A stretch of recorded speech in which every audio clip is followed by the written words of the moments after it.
নমস্কার, পলিগ্রিলে সবাইকে স্বাগত।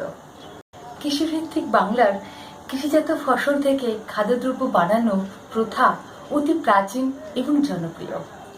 যেমন ধরুন ধান থেকে চিড়ে, খই, মুড়ি, মুরকি কত রকম জনপ্রিয় জিনিস বানানো হয়। আবার ধরুন নারকেল থেকে কত জনপ্রিয় জিনিস বানানো হয় তার ইয়ত্তা নেই। আজকে আমি বানাচ্ছি মুরকি, বাংলার ঐতিহ্যময় মুরকি, যেটা ধানের খই থেকে হয়। কিভাবে এই মুরকি হয় আসুন দেখে নিই। মুরকি বানানোর জন্য আমি নিয়েছি 250 গ্রাম খই। খই খুব হালকা হয়, অনেকটা পরিমাণ হয়। আর নিয়েছি 500 গ্রাম আখের গুড়, তার সাথে মেশাতে হবে 200 গ্রাম চিনি, যাতে মুরকিটা ঝরঝরে হয়।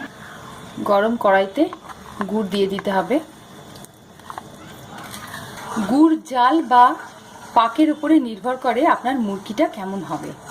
গুড় বেশি জালের প্রয়োজন নেই। যখন এর উপরে বাবলস তৈরি হয়ে যাবে তখন এর মধ্যে চিনিটা মিশিয়ে দিতে হবে। এবার চিনিটা গলে গেলেই বুঝে নিতে হবে যে আমার গুড় রেডি, তখন গ্যাস বন্ধ করে দিতে হবে। গুড় রেডি হয়ে গেছে, এই যে এরকম একদম পুরো গলে গেছে জলের মতন।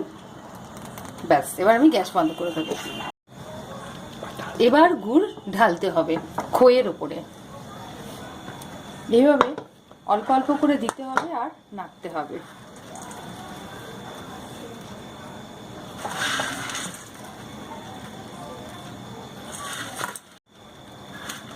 একজন ঢালবে আর একজন নাড়বে, সেই জন্য দুজন হলে খুব ভালো হয়।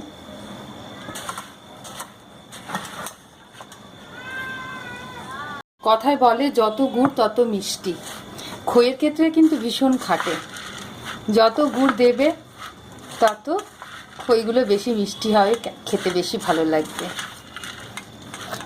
হয়ে গেছে, সমস্ত খইয়ের ওপরে গুড় মেশানো হয়ে গেছে। দেখুন খইগুলো একদম হলদে কালার হয়ে গেছে, হলুদ হয়ে গেছে, মানে মুরগি রেডি। এগুলো এখন গরম আছে, এটাকে আমি ঘন্টাখানেক ঠান্ডা করতে দেব। তারপর আবার হাত দিয়ে এটাকে মেলে দিলেই ঝরঝরে হয়ে যাবে।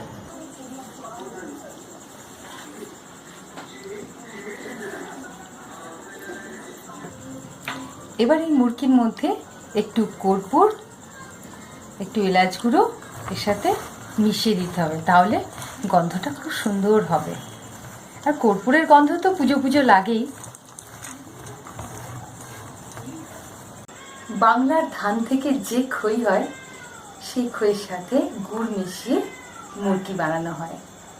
এটা ছোট বড় সকলের খুব প্রিয়। দেখলেন বানানো কত সোজা। এরকম আরও অনেক রেসিপি পেতে আমার ইউটিউব চ্যানেলে সাবস্ক্রাইব করুন। আবার দেখা হবে। টাটা।